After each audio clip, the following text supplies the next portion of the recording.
Safety first. All right, we got another week, which means another episode of Let's Drive, powered by Ford. This time we got outside linebacker Baron Browning here in the passenger seat. Baron, how you doing? Yes. I'm doing good. How about you? I'm doing good. You ready to go for a drive? I'm ready. All right, let's do it. You got your driver's license? I do. I'm just making sure I I'm promise, in good hands. you're in good hands. All right, now.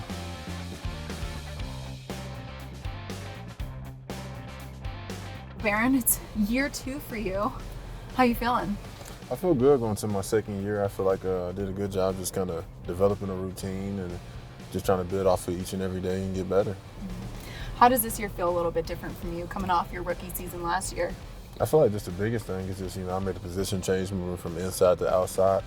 But overall, I think too, just, the culture of the team and the culture of my position unit is just much different than, last year, which, is also a good thing.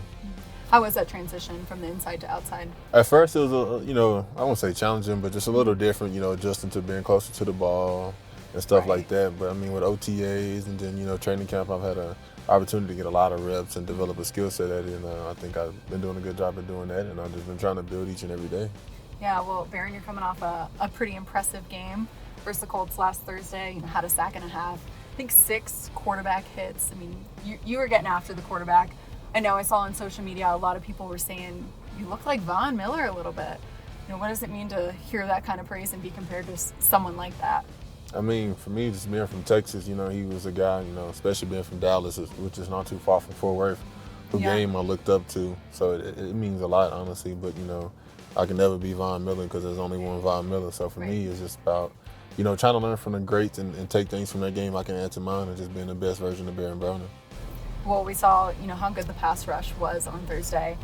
You guys really just got after Matt Ryan the whole game. How's it been playing alongside Bradley Chubb? I know you guys are super close. Oh, yeah, that's my big brother. Chubb was like one of the first 2 people to text me when I got drafted here.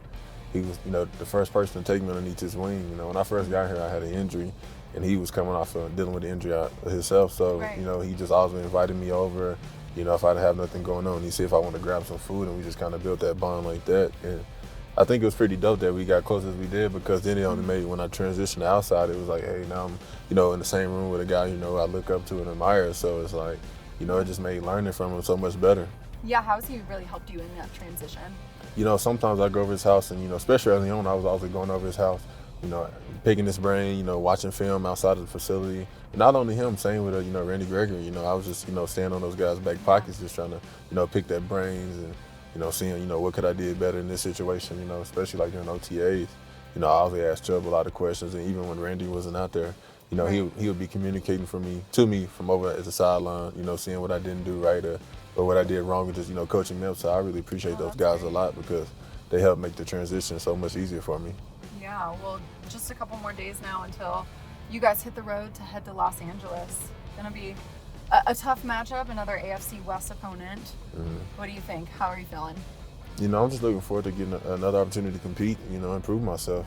I just want to, I think the greats, what they do is, they just don't have one good game. They challenge themselves to have another one, and I think that's just where I'm at. I want to, be great. But, I'm not trying to get too far ahead of myself.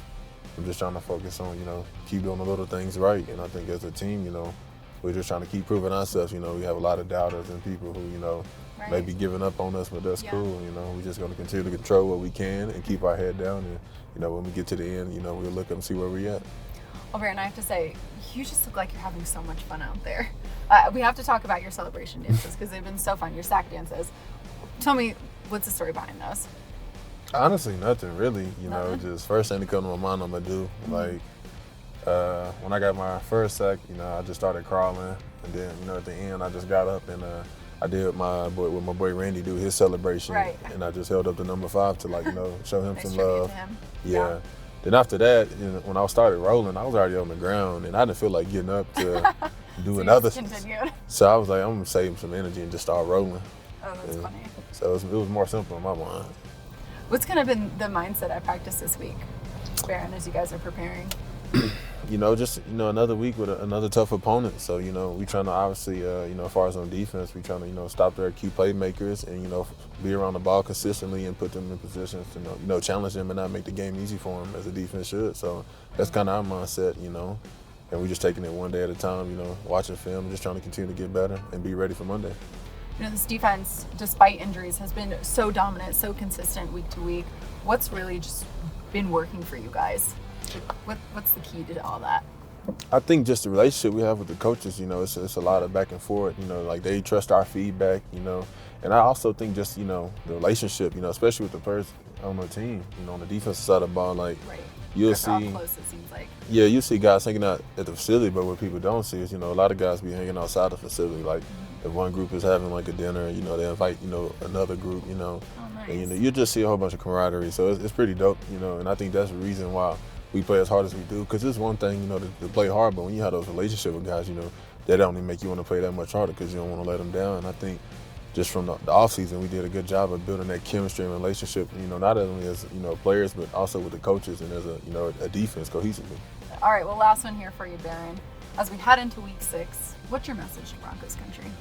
Don't lose faith, Broncos country. It might look ugly right now, but, you got to stay down for the come up, Yeah.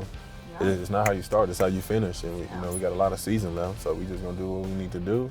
And we'll look up and hopefully we'll be where we want to be, at the end of the season. I love it. Well, Baron, appreciate you taking the time to join me today on Let's Drive. It was great having you. Thank you. I felt like I was in good hands like Allstate the way you was driving today.